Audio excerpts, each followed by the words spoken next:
ओम शांति। आज प्यारे मीठे बाबा की मुरली मंथन की डेट है 14 अप्रैल 2025। तो आज मीठे बाबा अपने बच्चे से कह रहे हैं सुख और दुख के खेल को तुम ही जानते हो। आधा कल पे सुख और आधा कल पे दुख। बाबा दुख हरने सुख देने आए हैं, तभी तो उन्हें कहते हैं हर हर महादेव, अर्थात हमारे दुख हरो। दुख हरता सुख करता, तो सुख दुख का खेल है, इसे तो हम लोग जान गए। आधा कल सुख है, सत्युग त्रेता सुख और द्वापर कलयुग दुख। बाबा दुख हरने संगम पे आते हैं। चारों युग जब बीत जाता है ना, तो भगवान को आना पड़ता है। और पता है ना कि जीवन की शोभा अलंकारों से नहीं, अपितु हमारे संस्कार और उच्च विचारों से है, विनम्रता से है, सरलता और सहनशीलता से है। सज्जनता रूपी आभूषण को धारण करो, ताकि स्वर्ण आभूषणों के अभाव में भी आपका सौंदर्य बना रहे। मतलब आप सदैव सुखी रहे। धन से सुख नहीं है, मन से सुख है। तो मन की बात ही तो भगवान यहाँ पे हमें बता रहे हैं। प्रश्न: कई बच्चे किस एक बात में अपने दिल को खुश कर मियाँ मिट्ठू बन जाते हैं? कई बच्चे किस एक बात पे अपने दिल को खुश कर मियाँ मिट्ठू बनते हैं? उत्तर: कई समझते हैं हम तो संपूर्ण बन गए, हम कंप्लीट तैयार हो गए। ऐसा समझ अपने दिल को खुश कर लेते हैं। ये भी मियाँ मिट्ठू बनना है। बाबा कहते हैं मीठे बच्चे, अभी बहुत पुरुषार्थ करना है। तुम पावन बन जाएंगे तो फिर दुनिया भी पावन चाहिए। राजधानी स्थापन हो रही है, एक तो जा नहीं सकता। सिर्फ एक राजा थोड़ी जाएंगे पूरा प्रजा भी तो जाएगी। हम्म इसलिए बाबा कहते हैं कि आप बच्चे बस तैयार होते जाओ, कभी यह नहीं सोचो कि हम तो बहुत आगे बढ़ गए। और एक बात और यहाँ पे बताऊंगी कि बहस करना बुरा है, लेकिन विचार विमर्श करना अच्छा है। किसी बात पे राय सलाह लेना अच्छी बात है। हम बहस से यह सिद्ध करते हैं कि कौन सही है और कौन गलत है। बहस में हमेशा ये उसका लक्ष्य ही होता है कि मैं सही हूँ, लेकिन विचार विमर्श में क्या सही और क्या गलत है, यह हम समझते हैं। ठीक है, तो अपने दिल को खुश करके मियाँ मिट्ठू नहीं बनना है, बस पुरुषार्थ करते जाना है। पावन तो सिर्फ पावन दुनिया में ही बनेंगे ना, यहाँ तो बस करते जाना है। गीत है: तुम ही हो माता पिता, तुम ही हो, तुम ही हो बंधु सखा, तुम ही हो। जो खिल सकेंगे वो फूल हम हैं, तुम्हारे नैनों के नूर हम हैं। श्रीमत की दृष्टि सदा ही रखना, हमें भी अपने जैसा बनाना। तुम ही हो माता। ओम शांति। यह बच्चों को अपनी पहचान मिलती है। बाबा भी ऐसे कहते हैं, हम सभी आत्माएं हैं, सब मनुष्य है। बड़ा हो या छोटा हो, प्रेसिडेंट हो राजा रानी, सभी तो मनुष्य ना। अब बाबा कहते हैं और सबके अंदर आत्माएं हैं। मैं फिर सभी आत्माओं का पिता हूँ, इसलिए तो मुझे कहते हो परम पिता परमात्मा, अर्थात सुप्रीम सोल, फादर। बच्चे जानते हैं हम आत्मा को वह पिता है, हम सब ब्रदर्स हैं। फिर ब्रह्मा द्वारा भाई बहनों का उच्च उच्च नीच कुल होता है। आत्माएं तो सभी आत्मा है, ये भी तुम समझते हो। मनुष्य तो कुछ भी नहीं समझते। तुमको पिता बैठ समझाते हैं, वो तो बाबा को भी जानते नहीं है। मनुष्य गाते हे भगवान, हे माता पिता, क्योंकि उच्च ते उच्च तो एक होना चाहिए। जब कहते हो हे भगवान और देखते हो ऊपर, तो परमात्मा उच्च ते उच्च और एक होना चाहिए ना, जो कि सबके पिता है, सबको सुख देने वाले। सुख और दुख के खेल को भी तुम जान गए हो ना। आधा कल सुख है और आधा कल दुख। भले अपना अपना पार्ट भरा हुआ है, परंतु आत्माएं तो सब पवित्र रहती है। अपवित्र आत्मा तो वहां रह नहीं सकती। मुक्ति धाम में, शांति धाम में पवित्र होकर ही जाएगी, चाहे योग बल से पवित्र हो, चाहे भोग बल से सजाए खाकर। इस समय कोई भी पवित्र आत्मा यहाँ नहीं है। तुम ब्राह्मण कुलभूषण भी पवित्र बन रहे हो, लेकिन बने नहीं हो। इसे तुम अपने को भी देवता कह नहीं सकते। देवताएं तो संपूर्ण निर्विकारी होते हैं। हम्म भल कोई भी हो सिवाय देवताओं के और किसको यह नहीं कह सकते। कोई भी हो, कितने भी साधु संत हो, लेकिन वो संपूर्ण पवित्र नहीं है, क्योंकि प्रकृति के तत्व से उनका शरीर जो बना है, और शरीर और प्रकृति तो पतित ही है। हम्म पांच तत्व ही पतित हो गए हैं, तो उनसे बना शरीर कैसे पवित्र हो गया? हम्म तो अब तुमको तो पुरुषार्थ करने ही दुनिया का मालिक बनना है। तो संस्कार भी अच्छे चले जाने हैं। जैसे लड़ाई करने वाले, जैसे बहस करने वाले संस्कार होते हैं, तो उनको उसी काम में खुशी मिलती है और उसी में फिर लग जाते हैं, क्योंकि संस्कार बन जाता है ना। वो बात बताई थी ना, मन, बुद्धि, संस्कार 3 पार्ट होते हैं आत्मा के। तो मन ने सोचा कि मुझे ऐसे करना है, वैसे करना है, हाँ? बुद्धि ने 1-2 बार निर्णय दिया कि नहीं ये गलत है, लेकिन हम क्या करते हैं, बुद्धि को दबा देते हैं।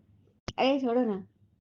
और मन संकल्प करता जाता है, बुद्धि को बैठा देता है तो बुद्धि फिर बैठ जाती है, और मन संकल्प किया तो फिर वही फिर संस्कार बनते चला जाता है, वही संस्कार बन जाता है, क्योंकि दोनों एक हो गए, मन और संस्कार। और बुद्धि तो हो गई, चली गई। इसे तो कहते हैं बुद्धि गई थी तेल लेने, क्या? हाँ, तो बुद्धि को तो भेज दिए, तो अब बुद्धि को बाबा जगा रहे हैं। ठीक है, तो तुम सबको समझा सकते हो ना कि नई दुनिया के मालिक बनना है या शांति धाम के मालिक बनना है, क्या बनना है? तो शांति धाम तो सभी जाएंगे, लेकिन नई दुनिया का मालिक तो बस सिलेक्टेड बच्चे जाएंगे। कहते हैं ना, दुनिया में इलेक्शन होता है, लेकिन परमात्मा के यहाँ सिलेक्शन होता है। शांति धाम तुम्हारा घर है, जहाँ से तुम आत्मा आए हो पाठ बजाने। ये भी कोई जानते नहीं, क्योंकि आत्मा का ही पता नहीं। तुमको ही पहले ये थोड़ी पता था कि निराकारी दुनिया से आए हैं। हम बिंदी हैं, सन्यासी लोग भल कहते हैं, भ्रिकुटी के बीच आत्मा स्टार रहती है, फिर भी बुद्धि का बड़ा रूप आता है। शालिग्राम कहने से बड़ा रूप समझ लेते हैं, लेकिन आत्मा तो बिंदी है, और उसके पिता परमात्मा भी बिंदी है। अभी बाबा आकर सेकंड में जीवन मुक्ति देते हैं, फिर आधा कल बाबा सीढ़ी उतरते जीवन मन में आते हैं, फिर बाबा आकर जीवन मुक्त बनाते हैं, इसलिए उनको सर्व का सदगति दाता कहा जाता है। तो जो पतित पावन बाबा है उनको ही याद करना है, उनकी याद से तो पावन बनेंगे, नहीं तो बन नहीं सकते।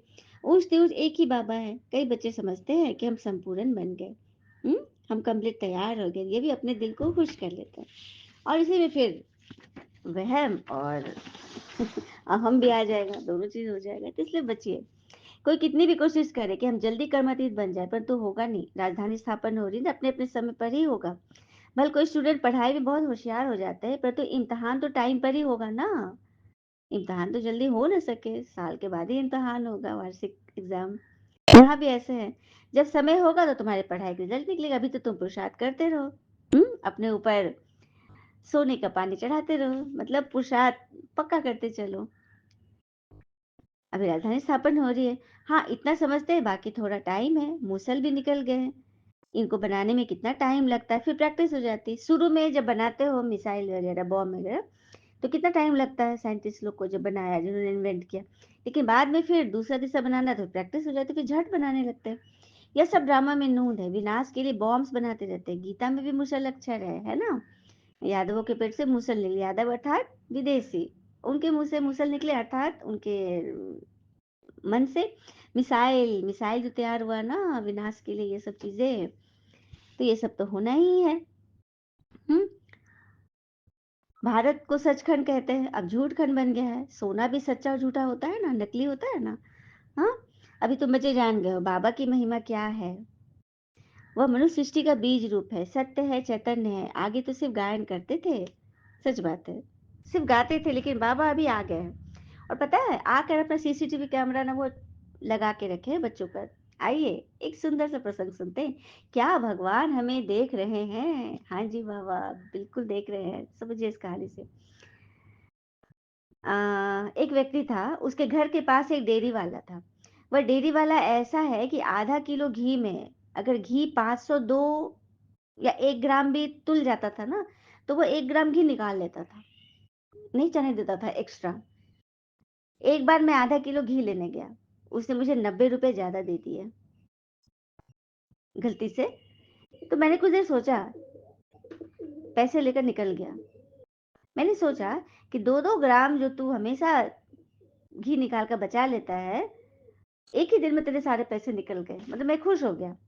मैंने घर आकर अपने गृह लक्ष्मी को कुछ नहीं बताया और घी दे दिया। उसे जैसे ही घी डब्बे में पलटा, आधा घी बिखर गया। मुझे झट से ख्याल आया, बेटा चोरी का माल मोरी में वाली कहावत याद आ गई। और साहब यकीन मानिए, वो घी किचन के सिंक में गिर गया, मैंने नीचे ही गिर गया, यूज आने लायक नहीं था। वही अगर रैक पे गिरता, कैबिनेट पे, तो उठा सकते थे, लेकिन वो तो गिर गया सिंक में, जूठा वाला सिंक में। तो इस वाक्य को कई महीने बीत गए।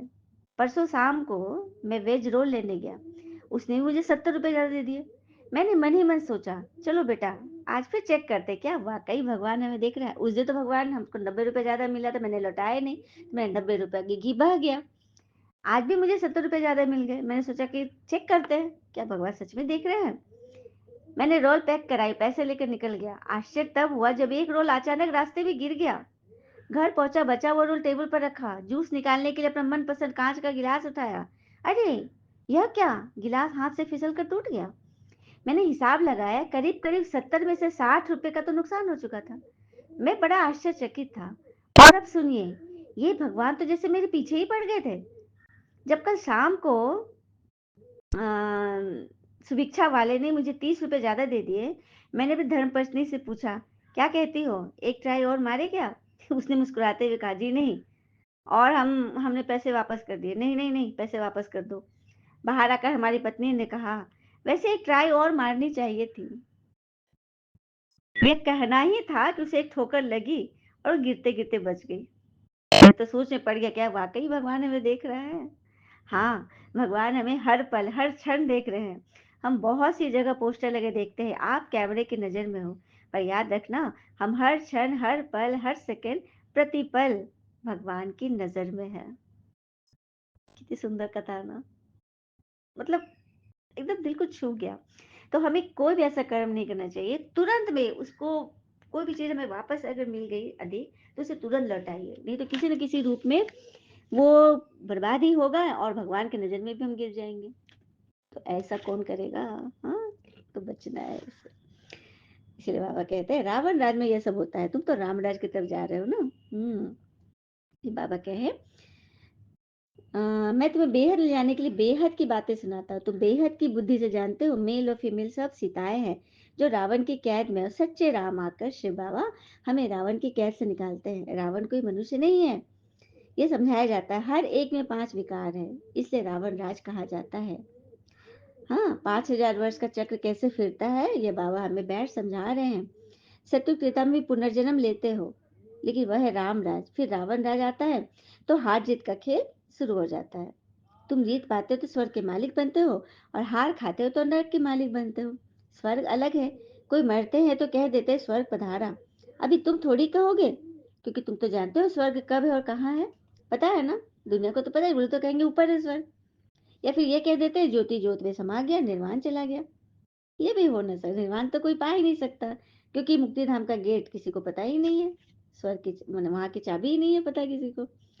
जब बाबा आए तभी तो बताएं। स्वर्ग का सदगति दाता तो एक ही गाया हुआ है ना। स्वर्ग सत्य को कहा जाता है, अभी ये नरक भारत की ही बात है, बाकी ऊपर में कुछ नहीं है। दिलवाड़ा मंदिर जो मधुबन में माउंट आबू में, उसमें दिखाया गया है नीचे में सब तपस्या कर रहे हैं संत आत्मा, और ऊपर छत पर सीलिंग पर स्वर्ग दिखा दिया गया है। इसका मतलब है कि तपस्या करोगे तो तुम स्वर्ग में जाओगे। लेकिन स्वर्ग नरक, स्वर्गवासी भी तुम यही बने हो भारत में, नरकवासी भी यही बने हो भारत में, यही बनता है, और दिल्ली ही स्वर्ग की राजधानी है। यह बात बाबा ने क्लियर किया। तो इस पढ़ाई में जैसे स्कूल में भी कोई बच्चे अच्छी रीति पढ़ते हैं और कोई एकदम डलहेड होते हैं ना, तो यहाँ भी वैसे है। किसी से अच्छी रीति बैठता है, कोई की बुद्धि में कम बैठता है। हाँ, यहाँ भी जो नापास होते हैं उनको क्षत्रिय कहा जाता है। सूर्यवंशी में 100% पास विद ऑनर बच्चे, और चंद्रवंशी में 2 कला कम, तो चंद्रवंशी में चले गए, 2 कला कम हो गए तो संपूर्ण तो बन ना सके। तुम्हारी बुद्धि में भी बेहद की हिस्ट्री ज्योग्राफी है। उस स्कूल में भी हद की हिस्ट्री ज्योग्राफी पढ़ाते हैं। हिस्ट्री ज्योग्राफी कैसे हमारा पाषाण काल और कैसे सभ्यताएं सारी विकसित हुई, वो पढ़ते हो तो। लेकिन मूल वतन सूक्ष्म वतन तो नहीं जानते, ये बातें तो तुम जानते हो। मूल वतन में आत्मा ही रहती है, स्थूल वतन में मनुष्य रहते हैं, और सूक्ष्म वतन में फरिश्ते रहते हैं। ये बात तो बाबा ने आके क्लियर किया ना। तो जितना जितना जो स्वदर्शन चक्रधारी बनते हैं, मतलब स्व का दर्शन करते हैं अपने 5 स्वरूपों को, और औरों को कराते हैं, बनाते हैं, जो जास्ती सर्विस करते हैं उनको जास्ती पद मिलेगा। अच्छा, मीठे मीठे बच्चों प्रति भगवान की नमस्ते। हम बच्चों की भी प्यारे बाबा को नमस्ते, नमस्ते, नमस्ते। धारणा के लिए मुख्य सार, पहले पॉइंट, बाबा में जो गुण है वह स्वयं में भरने हैं। इम्तिहान के पहले पुरुषार्थ कर स्वयं को कंप्लीट पावन बनाना है। समय से पहले मियाँ मिट्ठू नहीं बनना है। दूसरी पर स्वदर्शन चक्रधारी बनना और बनाना है। पिता और चक्र को याद करना है। बेहद का बाबा द्वारा बेहद की बातें सुनकर अपनी बुद्धि बेहद में रखनी है, हद में नहीं जाना है। वरदान है, बाबा का वरदानी हाथ अपने सर पर फील करें। बाबा ने कहा, स्वस्थिति द्वारा परिस्थितियों पर विजय प्राप्त करने वाले संगम युगी विजयी रतन भव। स्वस्थिति द्वारा परिस्थितियों पर विजय प्राप्त करने वाले संगम युगी विजयी रत्न बनते हैं। तो कैसे? परिस्थितियों पर विजय प्राप्त करने का साधन है स्वस्थिति। जो अपने स्व को मान देता है, अपनी आत्मा को मान देता है, हर उस प्रश्न, हर उस हलचल से अपने आप को बचा के रखता है, वही तो है स्वस्थिति द्वारा परिस्थिति पर विजय प्राप्त करने वाला। हाँ, ये देह भी पर है, पराई स्थिति है यह देह। स्वस्थिति आत्मा अपनी है बस, और परमात्मा अपना है। स्वस्थिति व स्वधर्म सदा सुख का अनुभव कराता है, और प्रवृत्ति धर्म अर्थात पर धर्म या देह की स्मृति किसी न किसी प्रकार के दुख का अनुभव कराती है। तो जो सदा स्वस्थिति में रहता है वह सदा सुख का अनुभव करता है, उसके बाद दुख की लहर आ नहीं सकती, वह संगम योगी विजय रतन बन जाते हैं। शास्त्रों में भी लिखा है ना, आचारो परमो धर्म, अर्थात आचार ही मनुष्य का परम धर्म है। आचार विचार, आचार विचार के पवित्र होने पर ही मनुष्य चरित्रवान बनता है। मनुष्य के चरित्रवान होने से राष्ट्र का भी सर्वांगीण विकास होता है। सुना? तो परमात्मा आकर हमारे आचार विचार व्यवहार संस्कार ही तो सुधार रहे हैं। हाँ, जिस वक्त हम जो सोचते हैं, जैसा सोचते हैं वैसा बोलते हैं, वैसा करते हैं, तो अपना आचार विचार सही रखना है। भगवान ने हमें यही बताया। स्लोगन है, परिवर्तन शक्ति द्वारा वैर संकल्पों के बहाव का फोर्स समाप्त करो। परिवर्तन शक्ति द्वारा वैर संकल्पों के बहाव का फोर्स समाप्त करो। तो सबसे ज्यादा वैर संकल्प चलता है कि मैं ये हूँ, मैं वो हूँ, मुझे मान नहीं मिला, मुझे शान नहीं मिला, मुझे वैल्यू नहीं दी गई। सबसे ज्यादा वैर इसी में है। इसी में तो लोग फंसते हैं। एक एक कॉमेडी की बात बता रही हूँ। यदि मंदिर में ना हम पैसे दान की जगह दान पेटी में यदि फूल अर्पण करें, तो पंडित दिखेंगे ही नहीं, नहीं दिखेंगे, क्योंकि उन्हें मान शान नहीं चाहिए, फूल नहीं चाहिए, उन्हें खुशबू नहीं चाहिए, उन्हें तो बस पैसा चाहिए, है ना। और ये भी बात कहते हैं कि सूर्य का अपना स्वभाव हमेशा सूर्य की तरह रखना है, ना उगने का अभिमान और ना डूबने का डर। अब व्यक्ति इशारे हैं कमांड स्वरूप के आज के। लोग कहते हैं जिधर देखते हैं उधर तू ही तू, और हम कहते हैं कि हम जो करते हैं जहाँ जाते हैं बाबा ही साथ है हमारे, अर्थात तू ही तू। जैसे कर्तव्य साथ है, ऐसे हर कर्तव्य कराने वाला भी सदा साथ हो, तो फिर क्या बात है। अच्छा, ओम शांति। शुक्रिया बाबा, शुक्रिया बाबा के प्यारे प्यारे बच्चे। आप सबका जीवन सदैव सुख शांति समृद्धि सफलता संतुष्टता सदा भरपूर रहे और भरपूर करे। ओम शांति। शुक्रिया बाबा, शुक्रिया।